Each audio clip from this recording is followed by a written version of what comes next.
Hello teddy মামার সমস্ত ফ্রেন্ডসদের আবারও ওয়েলকাম। না, আজকে টেডি কোনো নতুন ব্লগ নিয়ে আসেনি, বরঞ্চ এসছে কিছু শেয়ার করতে। আসলে টেডির মনটা ভীষণই খারাপ যখন থেকে জানতে পেরেছে ওর প্রচুর স্ট্রে ফ্রেন্ডসরা চলে যাবে তাদের লোক্যালিটি ছেড়ে শেল্টারে। এই ওয়ারিতেই টেডি রয়েছে যে হয়তো ওদের ঠিকভাবে টেক কেয়ার হবে না, ঠিকভাবে হয়তো খাওয়া দাওয়াও পাবে না। তার জন্য টেডি আমাকে নিজে বলল যে থাক না, আজকে আর কোনো ব্লগ বানাবো না।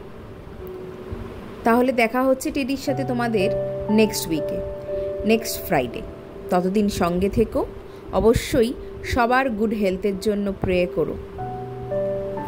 আর নতুন হলে সাবস্ক্রাইব করতে ভুলো না। অবশ্যই অনেক অনেক ভালোবাসার কমেন্ট দিও। See you next week, bye. আর সমস্ত ফ্যামিলিকে টেডির তরফ থেকে হ্যাপি ইন্ডিপেন্ডেন্স ডে।